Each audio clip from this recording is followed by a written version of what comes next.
Chapter 5. Advice from a Caterpillar. The caterpillar and Alice looked at each other for some time in silence. At last the caterpillar took the hookah out of its mouth and addressed her in a languid, sleepy voice. "Who are you?" said the caterpillar. This was not an encouraging opening for a conversation. Alice replied, rather shyly, I hardly know, sir, just at present. At least I know who I was when I got up this morning, but I think I must have been changed several times since then." "What do you mean by that?" said the caterpillar sternly. "Explain yourself." "I can't explain myself, I'm afraid, sir," said Alice, "because I'm not myself, you see." "I don't see," said the caterpillar. "I'm afraid I can't put it more clearly," Alice replied very politely, "for I can't understand it myself to begin with, and being so many different sizes in a day is very confusing." "It isn't," said the caterpillar. "Well, perhaps you haven't found it so yet," said Alice. "But when you have to turn into a chrysalis, you will some day, you know, and then after that into a butterfly, I should think you'll feel it a little queer, won't you?" "Not a bit," said the caterpillar. "Well, perhaps your feelings may be different," said Alice. "All I know is it would feel very queer to me." "You," said the caterpillar contemptuously, "who are you?" Which brought them back again to the beginning of the conversation. Alice felt a little irritated at the caterpillars making such very short remarks, and she drew herself up and said very gravely, "I think you ought to tell me who you are first." "Why?" said the caterpillar. Here was another puzzling question, and as Alice could not think of any good reason, and as the caterpillar seemed to be in a very unpleasant state of mind, she turned away. "Come back," the caterpillar called after her. "I've something important to say." This sounded promising, certainly. Alice turned and came back again. "Keep your temper," said the caterpillar. "Is that all?" said Alice, swallowing down her anger as well as she could. "No," said the caterpillar. Alice thought she might as well wait, as she had nothing else to do, and perhaps after all it might tell her something worth hearing. For some minutes it puffed away without speaking, but at last it unfolded its arms, took the hookah out of its mouth again and said, "So, you think you're changed, do you?" "I'm afraid I am, sir," said Alice. "I can't remember things as I used, and I don't keep the same size for 10 minutes together." "Can't remember what things?" said the caterpillar. "Well, I've tried to say, 'How doth the little busy bee?' But it all came different," Alice replied in a very melancholy voice. "Repeat, 'You are old, Father William,'" said the caterpillar. Alice folded her hands and began. "You are old, Father William," the young man said, "and your hair has become very white, and yet you incessantly stand on your head. Do you think at your age it is right?" "In my youth," Father William replied to his son, "I feared it might injure the brain, but now that I'm perfectly sure I have none, why, I do it again and again." "You are old," said the youth, "as I mentioned before, and have grown most uncommonly fat, yet you turned a back somersault in at the door. Pray, what is the reason of that?" "In my youth," said the sage, as he shook his grey locks, "I kept all my limbs very supple. By the use of this ointment, 1 shilling the box. Allow me to sell you a couple?" "You are old," said the youth, "and your jaws are too weak for anything tougher than sweet. Yet you finished the goose, with the bones and the beak. Pray, how did you manage to do it?" "In my youth," said his father, "I took to the law, and argued each case with my wife, and the muscular strength, which it gave to my jaw, has lasted the rest of my life." "You are old," said the youth. "One would hardly suppose that your eye was as steady as ever, yet you balanced an eel on the end of your nose. What made you so awfully clever?" "I have answered 3 questions, and that is enough," said his father. "Don't give yourself airs. Do you think I can listen all day to such stuff? Be off, or I'll kick you downstairs." "That is not said right," said the caterpillar. "Not quite right, I'm afraid," said Alice timidly. "Some of the words have got altered." "It is wrong from beginning to end," said the caterpillar decidedly, and there was silence for some minutes. The caterpillar was the first to speak. "What size do you want to be?" it asked. "Oh, I'm not particular as to size," Alice hastily replied.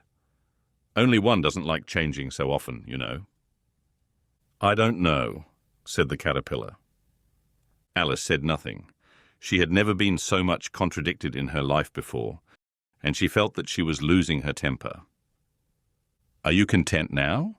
said the caterpillar. "Well, I should like to be a little larger, sir, if you wouldn't mind," said Alice. 3 inches is such a wretched height to be." "It is a very good height indeed," said the caterpillar angrily, rearing itself upright as it spoke. It was exactly 3 inches high. "But I'm not used to it," pleaded poor Alice in a piteous tone. And she thought of herself. "I wish the creatures wouldn't be so easily offended." "You'll get used to it in time," said the caterpillar, and it put the hookah into its mouth and began smoking again.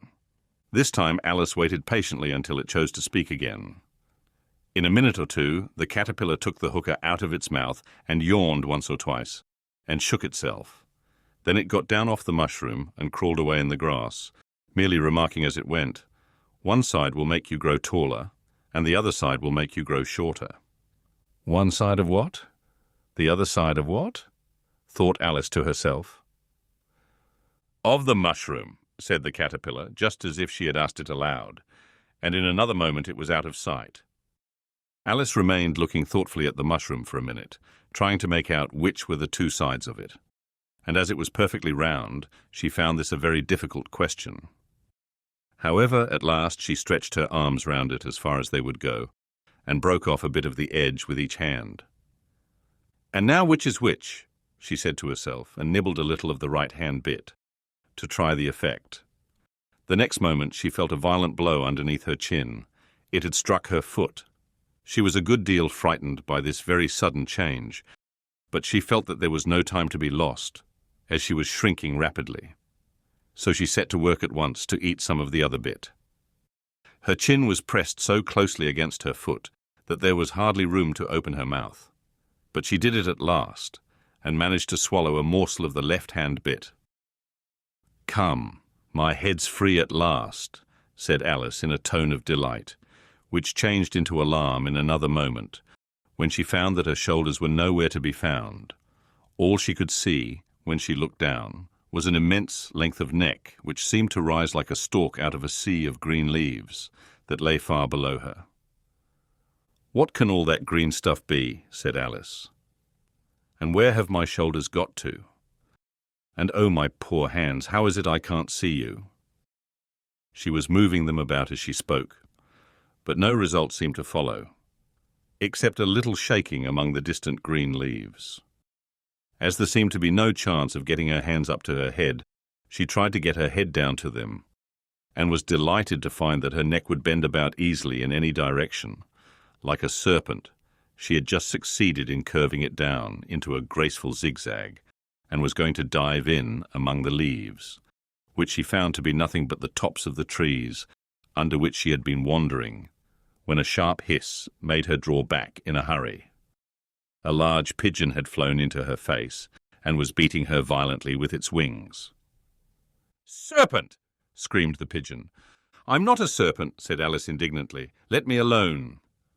"Serpent, I say again," repeated the pigeon, but in a more subdued tone, and added with a kind of sob, "I've tried every way, and nothing seems to suit them." "I haven't the least idea what you're talking about," said Alice. "I've tried the roots of trees, and I've tried banks, and I've tried hedges," the pigeon went on, without attending to her. "But those serpents, there's no pleasing them." Alice was more and more puzzled, but she thought there was no use in saying anything more till the pigeon had finished. "As if it wasn't trouble enough hatching the eggs," said the pigeon. "But I must be on the lookout for serpents night and day. Why, I haven't had a wink of sleep these 3 weeks." "I'm very sorry you've been annoyed," said Alice, who was beginning to see its meaning. "And just as I'd taken the highest tree in the wood," continued the pigeon, raising its voice to a shriek, "and just as I was thinking I should be free of them at last, they must needs come wriggling down from the sky. Ah, serpent!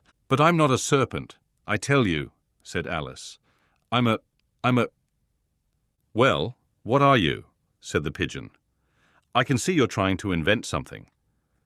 I'm a little girl," said Alice, rather doubtfully, as she remembered the number of changes she had gone through that day. "A likely story indeed," said the pigeon in a tone of the deepest contempt.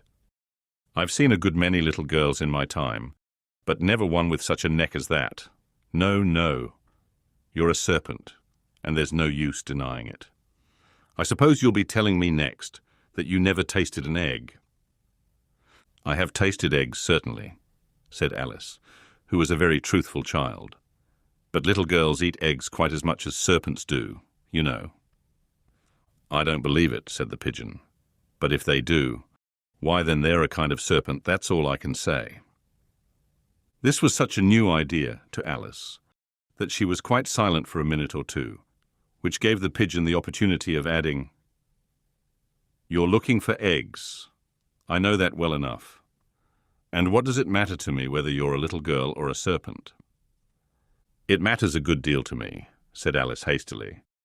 "But I'm not looking for eggs as it happens. And if I was, I shouldn't want yours.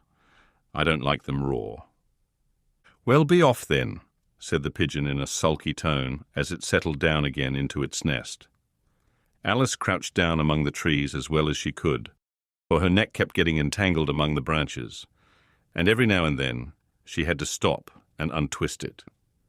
After a while she remembered that she still held the pieces of mushroom in her hands, and she set to work very carefully, nibbling first at one and then at the other, and growing sometimes taller and sometimes shorter, until she had succeeded in bringing herself down to her usual height. It was so long since she had been anything near the right size that it felt quite strange at first, but she got used to it in a few minutes and began talking to herself, as usual. "Come, there's half my plan done now. How puzzling all these changes are. I'm never sure what I'm going to be from one minute to another. However, I've got back to my right size. The next thing is to get into that beautiful garden. How is that to be done, I wonder?" As she said this, she came suddenly upon an open place with a little house in it about 4 feet high. "Whoever lives there," thought Alice, "it'll never do to come upon them this size. Why, I should frighten them out of their wits."